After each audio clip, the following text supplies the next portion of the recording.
I need to tell you something before I start, and I need you to actually listen. If you're ever at a bus station late at night, I mean really late, past 11, and the driver won't look at you, and the conductor won't give you a ticket, don't get on. I don't care how tired you are. I don't care if it's the last one of the night. I don't care if you'll be stuck sleeping on a bench until morning. Wait for the morning. I didn't. And there's a version of me that's still out there, right now, somewhere on a stretch of highway that isn't on any map, sitting behind a wheel he never wanted to touch. This happened to me 2 years ago. I still don't sleep right. I still check the clock on my phone more times a night than I'd like to admit, because if it ever freezes on 11:55, I'll know. Let me back up. It was a Tuesday night, late October, and I was standing in the Ashford Greyhound station just outside Columbus, Ohio. I remember the light in there, that sick, flickering yellow that makes everyone look a little sick, a little too thin. There was a coffee cart near the entrance, one of those little carts that shouldn't even have been open that late, steam curling up off it into the cold air. A handful of other people were scattered around on the benches, all of us doing that thing you do at 11 p.m. in a bus station, staring at nothing, too tired to talk. I was 28. I worked in software, up in Columbus, and I was heading back down to see my folks in a little town called Millbrook, about 3 hours south. I had a duffel bag on my shoulder and I hadn't slept right in about 4 days. Then the intercom clicked on. That static pop right before an announcement. You know the sound. It always makes the hair on your arms stand up a little, even when it's nothing. Final departure to Millbrook, now boarding, gate 3. A couple of people around me stood up fast. I asked the guy at the coffee cart if that was really the last one. Yep, he said, not even looking up from the register. Miss it, you're here till 6 a.m. I remember he said it so flat, like he'd said it 1,000 times, like it didn't matter to him either way. I told myself I was being paranoid for even hesitating, grabbed my bag, and walked to gate 3. The bus was already there. And here's the first thing, the first small thing that should have told me to turn around. It was old. Not vintage old, not charming old. Old like something that had been sitting in a lot behind a maintenance garage for 15 years and somebody dragged it back out. The red paint was chipped down to primer in long streaks along the side, like something had clawed at it. The windows had this filmy, yellowish tint, like they hadn't been washed since the bus was built. The driver was already in his seat. Middle-aged guy, gray uniform, hands on the wheel even though we weren't moving yet. He didn't turn around. He didn't blink, as far as I could tell. He just sat there, facing forward, like he was waiting for something that had nothing to do with passengers. The conductor stood by the door, waving people up. Let's go, let's go. Millbrook route, last call. I climbed on. There were maybe 8 or 9 people already seated. An older guy, a farmer type, weathered face, way in the back. 2 college kids a few rows up, scrolling their phones. A quiet man off to the side in a black button-down, just staring out the window. And near the front, a woman with a little boy, maybe 6 years old, curled up against her. I took a seat in the middle, dropped my bag between my feet, and the bus pulled out. For the first few minutes, everything was completely normal. That's the part that gets me now, looking back. How normal it felt. The hum of the engine, the streetlights sliding past the window in long yellow smears. I actually started to relax. Then I noticed the conductor hadn't given anyone a ticket. He was just standing in the aisle, not swaying with the movement of the bus, just standing there, perfectly still, looking at each of us, one at a time, like he was taking inventory. "Hey, ticket?" I asked him.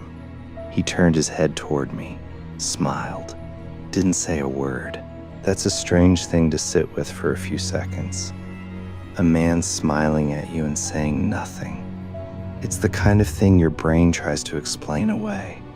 Maybe he's mute. Maybe he's just tired. Maybe he does this every night. But some older, quieter part of you already knows something is wrong. The man in the black shirt beside me leaned in slightly. His voice was low. "First time on this route?" "Yeah," I said. He almost smiled. "Then listen to me. Don't ask too many questions on this bus." I laughed it off. Nervous laugh, the kind you do when you don't know what else to do with your face. He didn't laugh with me. We left the city, and the streetlights thinned out, and then they stopped altogether. It was just us and the headlights and a wall of black on either side of the road. I looked out the window and, "I want you to understand, I've driven that route to Millbrook a dozen times. I didn't recognize the road. Not the trees, not the curve of it, nothing." "This still goes to Millbrook, right?" I asked, to nobody in particular. The old farmer answered without turning his head. "It goes there," he said, "just not for everybody." I remember that sentence sitting in my chest like a stone. I pulled out my phone to check the map. No signal, not one bar. Up front, the little boy tugged on his mother's sleeve. I heard him clearly in the quiet of the bus. "Mom, that man got back on." "What man? Baby?" "The one who was standing outside before."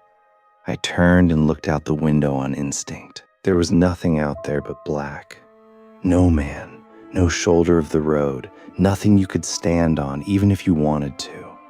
And then the bus slammed to a stop, hard enough that I nearly hit the seat in front of me. "What happened?" I said. The driver didn't answer. He never answered anything. The conductor's voice dropped to almost a whisper. "Somebody got on." I turned around in my seat. There was a man standing in the aisle at the back of the bus. Nobody had opened a door. Nobody had seen him get on. He was just there, walking slowly up the aisle, and his face was wrong somehow. Not deformed, just unlit. Like the shadows on him didn't match the shadows on anything else. He got close enough that I could hear him. Barely a whisper. "It's starting." I want to describe what happened next as carefully as I can.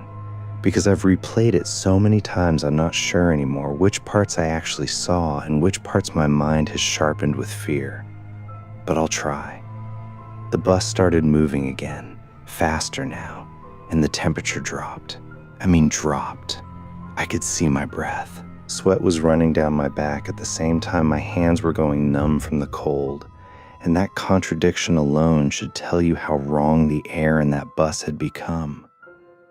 The new man kept drifting up the aisle toward me. His feet were moving. There was no sound at all. Not a footstep, not a creak in the floor. Where the hell did he come from? I asked the conductor, and I could hear my own voice shaking. The conductor smiled, that same slow smile. "This bus doesn't pick people up," he said. "It only receives them." The man in the black shirt spoke again, quieter now, almost gentle. "You think he just got on? He didn't. He's been here the whole time. This bus is stuck in a moment. It has been for a while." I looked down at my phone. 11:55 p.m. It hadn't moved.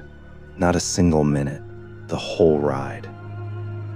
"This bus leaves every night," the old farmer said. "It just never arrives anywhere." "What does that mean?" I asked, and I already hated the answer before he gave it to me. "It means the ones who catch this bus don't make it home." The little boy spoke again, and this time his voice made my skin crawl in a way I can't fully explain. "Mom, he's sitting next to me now." I looked. The seat beside him was empty, but it was sinking, slowly, gradually, the cushion compressing under a weight that wasn't there. Then the lights above us started to flicker. On, off, on, off. And in one of those flashes, maybe half a second, less, I saw the bus the way it actually was. The old farmer's face had gone gray and sunken, like something that had been underwater for a long time. The little boy's eyes were fully black, no white left in them at all. And the driver had a wound across his throat, deep, dark, the kind of wound nobody survives. Then the lights steadied, and everyone looked normal again, human again, like nothing had happened. I screamed. I'm not ashamed to say that. I screamed and asked what the hell was going on, who they all were. The conductor leaned in close. His breath smelled like the inside of a closed car that's been sitting for years. "We're all passengers here," he said. "We just already finished our trip." He pressed something into my hand. I looked down. It was a ticket. Final journey. Way only. "I'm alive," I said. My voice cracked on the word. "I'm not dead." The man in the black shirt looked at me with something that almost resembled sympathy. "I said the same thing," he said quietly. 2 years ago. The bus lurched to a stop on a stretch of road with absolutely nothing around it. No town, no lights in the distance, no sound at all, not wind, not insects, nothing. Like the whole world outside those windows had simply been switched off. "Whoever's number has come up," the conductor called out, "gets off here." "Whose number?" I asked, and I already knew before anyone answered, because every single person on that bus had turned to look at me. The old farmer smiled. "Tonight, it's yours." I stood up and started backing away. "No, I'm not getting off." That's when I felt the hand on my shoulder. The new man, the one who'd appeared out of nowhere, was standing right behind me. His hand was cold in a way that went past temperature. It was the kind of cold you feel in a hospital hallway or standing too close to an open casket. "You have to get off," he said softly. I screamed at him to get away from me. And that's when it hit me, all at once, like a wave breaking over my head. A memory. No, more than a memory. It played behind my eyes like I was living it again. A dark highway. Rain hammering the windshield. Headlights of a semi-truck crossing the center line straight toward us. The sound metal makes when it folds in on itself. I've never heard anything like it before or since, and I hope to God I never do again. "Remember," the old farmer said, gently now. "You've been here before. This is your second time." "Second time," I repeated, because my mouth was moving faster than my brain could keep up. The man in the black shirt nodded slowly. "The first time you got on this bus, you weren't a passenger. You were part of the crash." And then I remembered. 2 nights before all of this, I'd taken a late bus home from Columbus. There'd been an accident up in the hills on the interstate. I remembered flashing lights. I remembered being pulled from wreckage, or thinking I was. I looked out the window, and this time there was something there. The crash site. My crash site. An overturned bus, glass scattered across wet asphalt. Catching what little light there was like 1,000 tiny broken stars. And bodies. Still. Unmoving. One of them was mine. "Time's up," the conductor said. "Get off." "I'm not ready," I said, backing further into my seat, gripping the armrest so hard my knuckles went white. "I still want to live." The little boy looked at me with those black, bottomless eyes. "Mister, if you don't get off now, you'll be stuck here forever." "Then why didn't you get off?"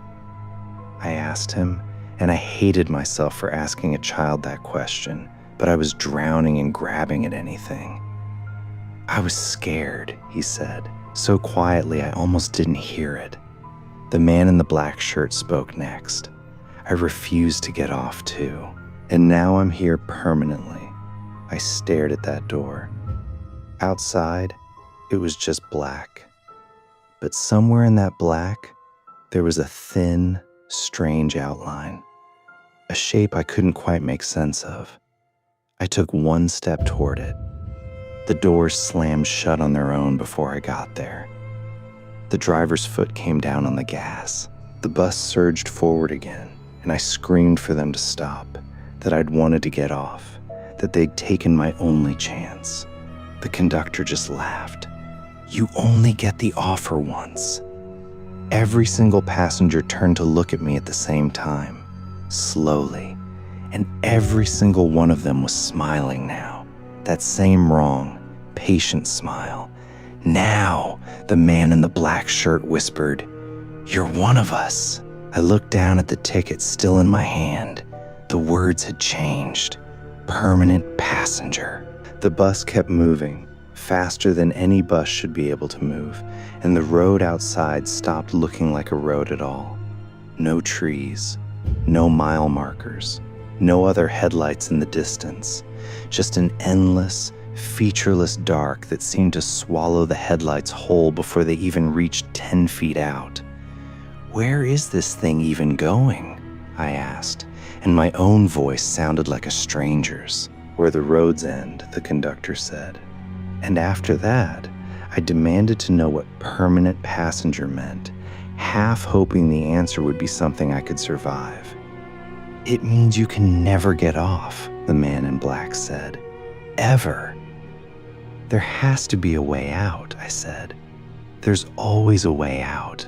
The old farmer chuckled, a dry, papery sound like leaves scraping across pavement. "There's exactly one way." "What?" "Give your seat to someone else." I remember going very still. What does that mean? The conductor's eyes had a strange gleam to them now, something hungry. "This bus keeps its balance," he said. "For every permanent passenger, there has to be a new one to take their place. So I have to get somebody else killed to save myself," I said, and something in my chest went cold and sick. "I won't do that." "They all say that," the man in black murmured. At first, the bus began to slow, and when it stopped, I recognized exactly where we were, and it made my stomach drop through the floor. Ashford Depot, the exact place I'd started. The intercom crackled to life one more time. "Final departure to Millbrook, now boarding gate 3. Out on the platform, under that same sick yellow light, there was a young man, duffel bag over his shoulder, checking his phone, rushing to make the last bus. He looked so much like me an hour earlier that it physically hurt to look at him. "This is your chance," the conductor whispered. The kid climbed aboard, dropped into a seat, and grinned at nobody in particular. "First time on this route? Man." I stood up. My legs felt like they belonged to someone else.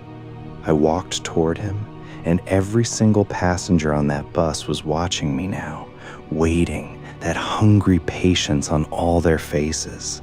I put my hand on his shoulder, and I told him the truth. "Listen to me," I said, loud enough that my voice cracked down the middle. "This bus isn't right. Don't sit down. Get off. Get off right now." He blinked at me, startled. "What?" "This bus is full of dead people," I said. "Go. Now." The silence that followed was worse than any scream. The conductor's face changed, not into anything I can properly describe, just wrong. All at once, in a way that made my brain refuse to hold on to the image afterward. "You broke the rule," he said. Every passenger rose to their feet at the same time. Their faces began to shift, sag, split at the edges like something underneath was pushing its way out. "Now," the conductor said, "you'll be punished." I asked what kind of punishment, even though some part of me already knew I didn't want the answer. "You won't just ride anymore," he said. "You'll drive." The driver stood up from his seat for the first time since I'd boarded. His face was fully rotted now, hanging in strips, and he walked toward me without a single trace of hesitation. "Take my seat," he said. I screamed, "No." But my legs carried me forward anyway, past all of them, and I sat down in the driver's seat, and my hands closed around the wheel without my permission. The conductor's voice boomed through the bus. "Drive to the next one." I sat behind that wheel with my hands locked around it, and I want you to understand, I wasn't driving. The bus drove itself. It shifted gears on its own. It braked on its own. It took turns I never chose. It was alive in a way that no machine should ever be. "What is this?" I screamed. "I'm not doing anything! Nobody's driving this thing!" "Then who's driving?" the conductor asked, almost amused. "Nobody," I said. "It drives itself. Then why do we need a driver at all?" I didn't have an answer. He gave me one instead, just to wear the face. I looked up into the rearview mirror, and I watched my own reflection change in real time. My eyes sinking deeper into my skull, my skin turning the color of old paper. I was becoming exactly what I'd seen in that flash of light hours before, except now there was no flicker to bring it back to normal. The man in the black shirt spoke, almost gently. "Whoever breaks the rules becomes part of it, forever." The whole cabin began to rot around me. The seats split open. Rust bloomed across the metal like a disease. Dark stains spread slowly across the windows, and I understood, somewhere underneath the panic, that I was finally seeing the bus exactly as it truly was. "Is any of this real?" I asked.